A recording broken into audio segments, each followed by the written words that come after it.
Hey guys, good morning. Mr. Straub here. I hope this message finds you, safe, healthy, and in good spirits.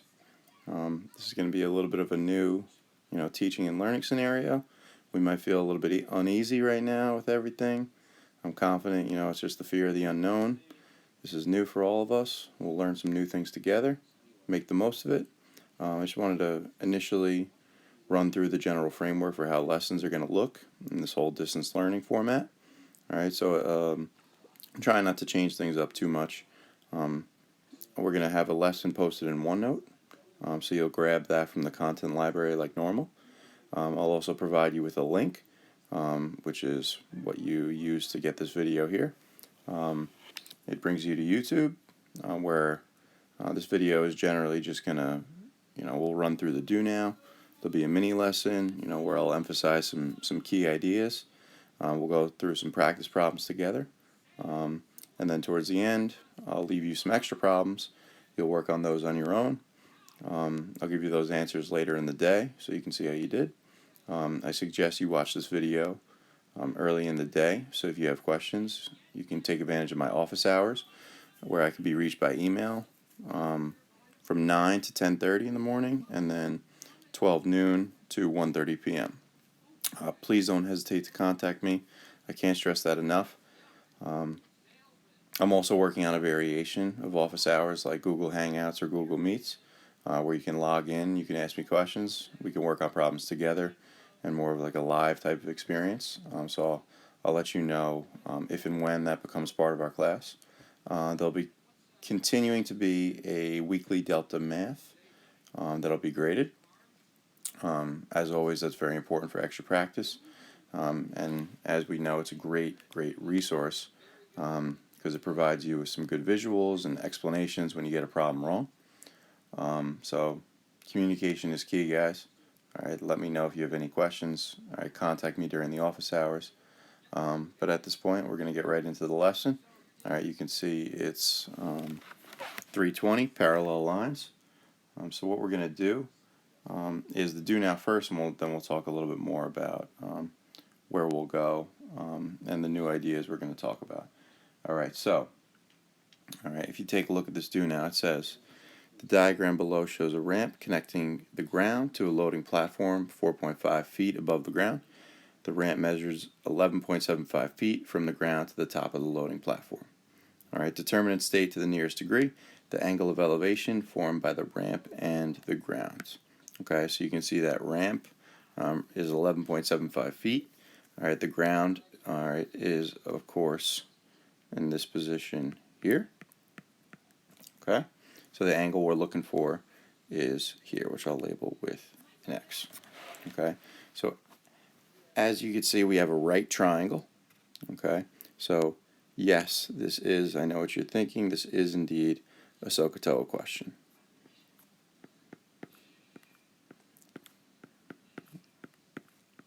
Okay, and we're looking for an angle. Okay, so we'll of course lock in on that angle that we're looking for. All right, and then we'll label accordingly. So our 4.5 feet, all right, is opposite. Okay, our ramp is the hypotenuse. All right, opposite the right angle always. Okay, and the ground is adjacent.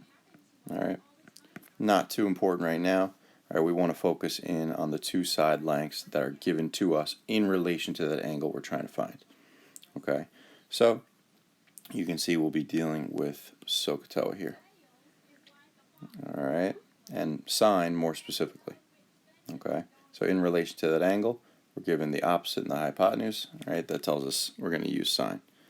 All right, so, all right, you know your sine equation. Sine of some angle, theta, is equal to the opposite side length over the hypotenuse.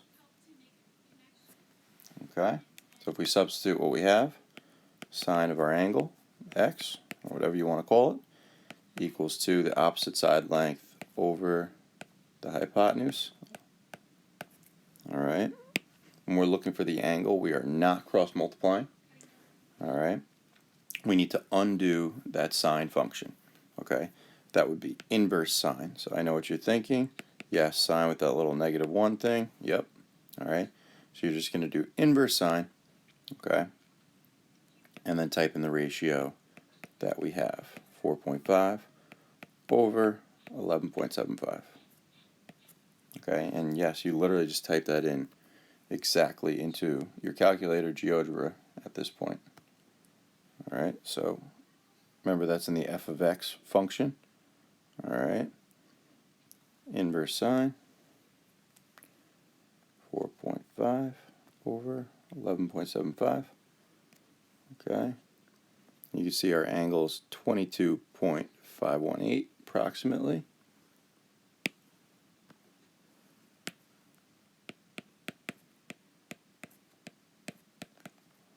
And we're always paying attention to rounding, right? As I said, nearest degree. All right, the nearest whole degree. Okay, so we're going to look at that 5, first number after the decimal. Okay, it's 5 or more. So it tells that 22 to go up to a 23. 2-point Regents question here, guys. All right, we don't want to lose points for something silly like rounding. All right, so there you have it, a little SOHCAHTOA practice. All right, so let's take a look at today's lesson. All right, parallel lines, all about parallel lines, okay, which we know something about parallel lines. All right, we know they'll never touch. All right, you might be thinking about alternate interior angles. Yes, those principles do apply. All right, let's look at the aim. How do we write the equation of a line that passes through a given point and is parallel to a given line?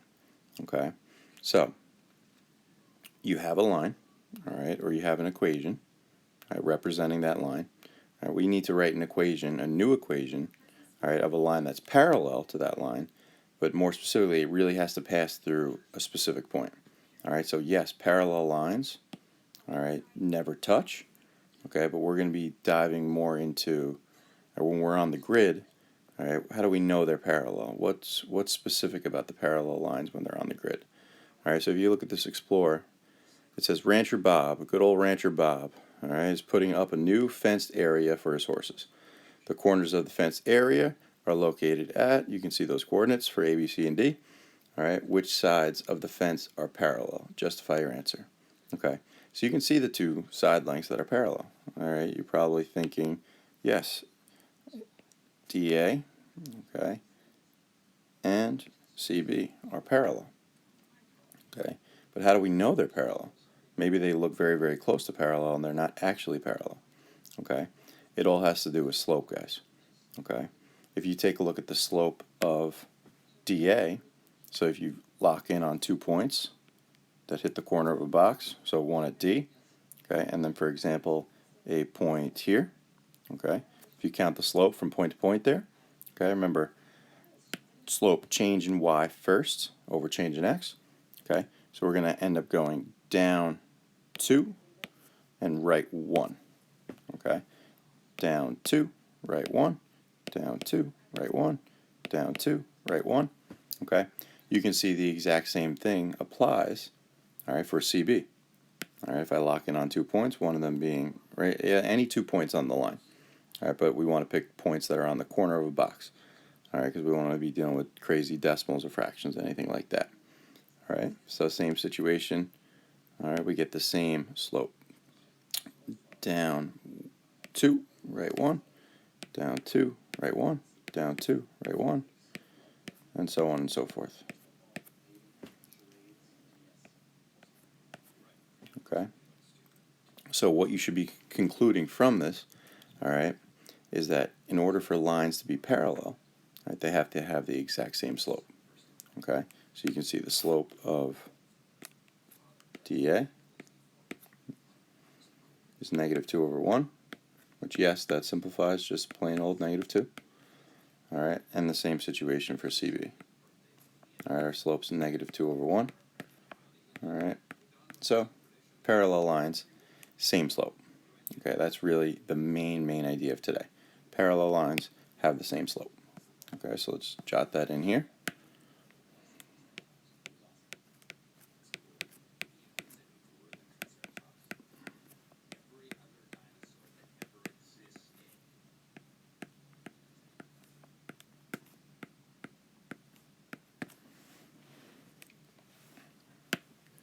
All right, and on our grid, they're going to have a different y-intercept.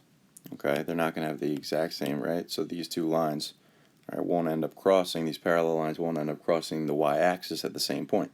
If they had the same y-intercept and the same slope, they'd be the exact same line. Okay, so we also have to factor in same slope, but a different y-intercept. Okay.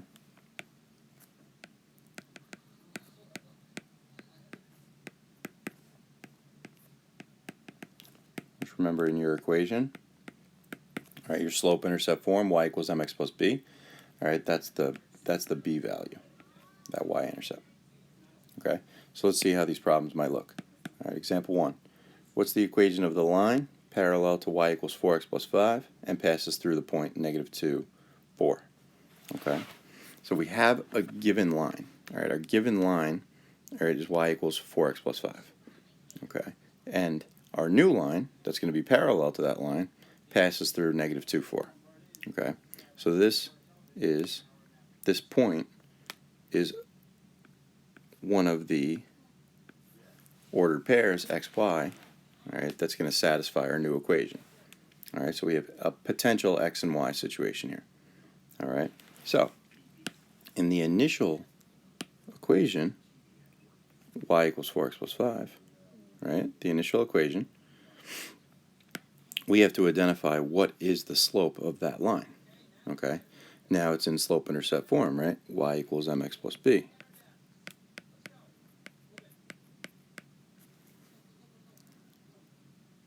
Okay, our slope is 4, yes. All right, so by the way, we could tell, all right, it's in slope-intercept form because y is by itself. All right, we've isolated y. All right, you're going to see in later problems we're going to have to end up solving for y. That's also a key step. All right, but they gave it to us flat out, slope-intercept form. All right, we can see our slope. All right, slope is 4. Okay, so that's the slope of the given line.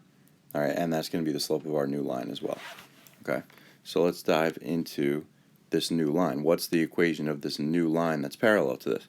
All right, well, y equals mx plus b. All right, our slope-intercept form. Okay, we have an x and a y value, a certain point that's on the line, so we can substitute for y. All right, our 4 value. We can substitute for m, our slope. All right, also 4. Okay, because that's the slope of the initial line. All right, and our x value, all right, is -2. All right, and we have a new y-intercept that we're going to find. So plus b, we'll find that b value, and then we're good to go. Okay, so once again, we're just substituting all the information that we have.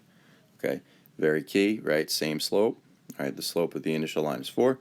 Our new line, slope also 4. Okay, this x and the y value, all right, it's just a point on the line. Okay, so we're going to substitute that into our equation and find our y-intercept. All right, so now it's just a game of simplifying. All right, 4 is equal to, all right, 4 times -2 is -8 plus b. All right, inverse operations, we'll add 8 to both sides.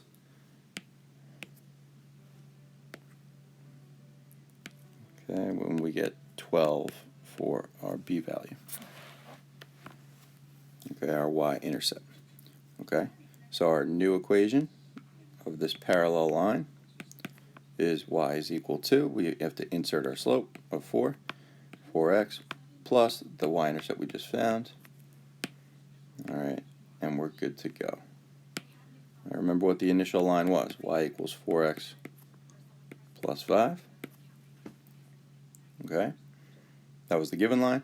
All right, and our new line that we just found, our new equation is y is equal to 4x plus 12. So we're just checking in. Yep, do we have the same slope? Good to go. A different y-intercept? Yep. All right, and you could even check it if you wanted to. Okay, you could substitute that point that you were given, okay, which is -2, 4. All right, if we substitute into the equation y equals 4x plus 12, we substitute our y value. 4 is equal to 4 times -2 plus 12. All right, let's see if the equation checks out. So 4 is equal to 4 times -2 is -8 plus 12. All right, and is 4 equal to -8 plus 12? Yes, it is. -8 plus 12 is 4. 4 is equal to 4. Check. So just another way for you to confirm you got the right answer. Okay. You You can also check your equations in GeoGebra. All right, remember, you can graph any equation in GeoGebra. All right, doesn't have to be in slope-intercept form. Okay, example 2. All right, we'll do example 2. All right, here, and then examples 3, 4, 5 you'll complete on your own, and I'll provide you with the answers in the content library later on today. All right, so what's the equation of the line that passes through the point, -2, 1, so that's an xy value that's on the line, okay, and it's parallel to the line whose equation is 4x minus 2y is equal to 8. All right, take a second to think why this problem is going to be a little more tricky. Remember, at any point, guys, you can just pause the video, all right, and think on your own, okay, but this equation is not in slope-intercept form, okay, y is not isolated. Okay, so we can't see the slope. We have an xy that's on our new line, and we have an xy value, but we do not have the slope at this point. Okay, so if you look at the initial equation, 4x minus 2y equals 8, okay, we can't see the slope. All right, it's not that 4 value. Okay, you might be thinking, oh, it's that because it's in front of the x. All right, not quite. All right, we can't see the slope. We can't see the y-intercept until we're in slope-intercept form, until that y value is isolated. Okay, so we need to solve for y. All right, which we'll start by subtracting 4x on both sides.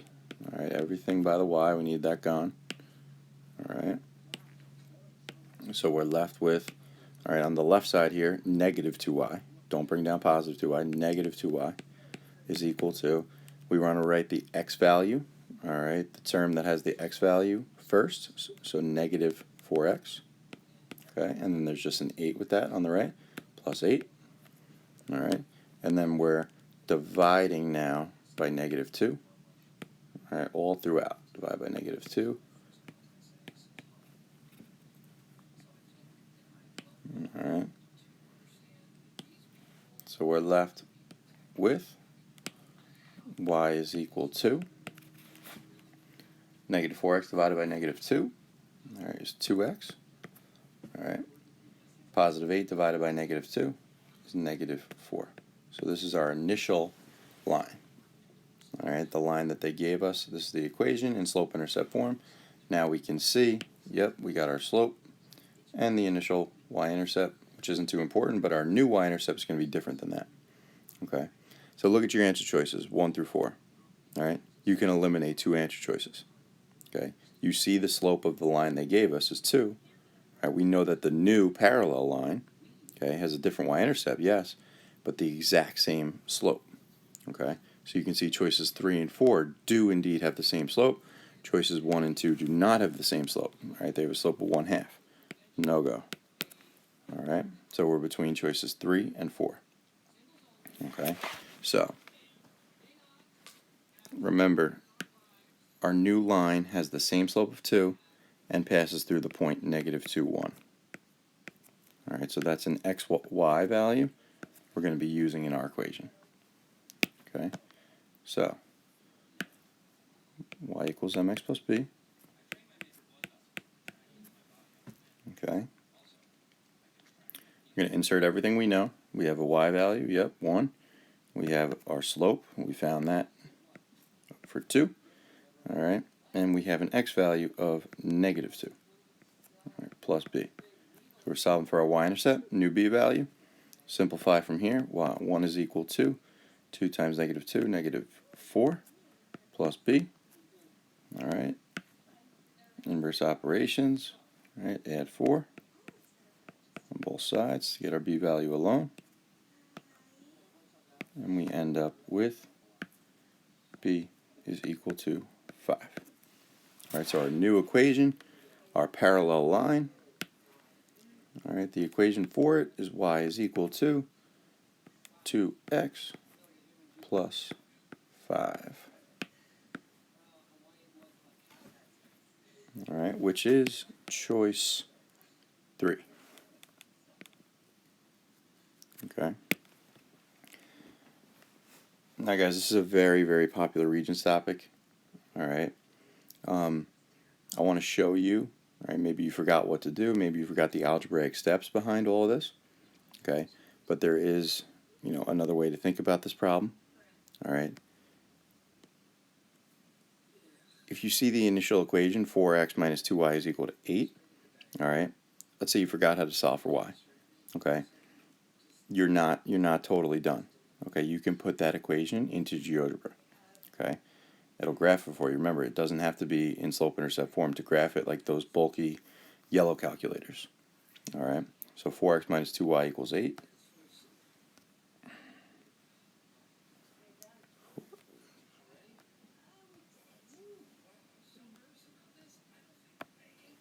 Okay,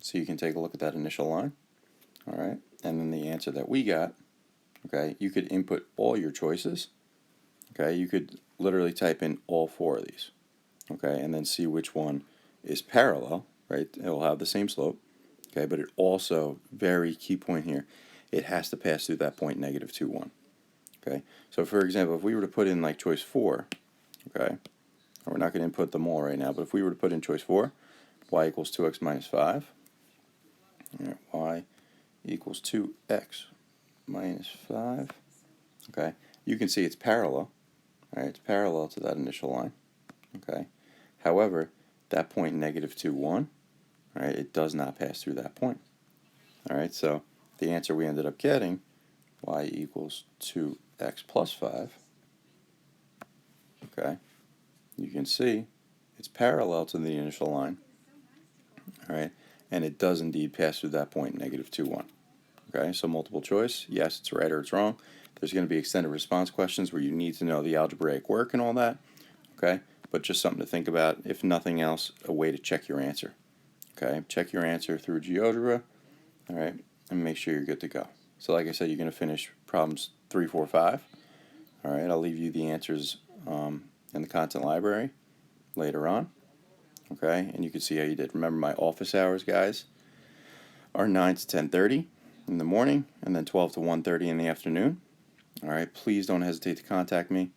All right, I know this is new. I know it's nothing really like having that interaction in the classroom, but like I said, we're going to make the most of this. All right, what's very, very key throughout this whole adjustment period we're going through, all right, communication, guys. All right, there's a bunch of remind messages that are going to be going out. Make sure you read them, act accordingly. All right, watch these videos. They're hopefully going to be very, very helpful. All right, complete the extra problems in OneNote. All right, do your Delta math. Contact me with questions. All right, we're in this together, guys. All right, you guys are the best. All right, let me know if you have questions. All right, I'd love to say my usual. Have a wonderful rest of your day. I'll see you mañana, but it's Friday, nice short week. All right, have a good weekend. We'll talk soon. Take care, guys.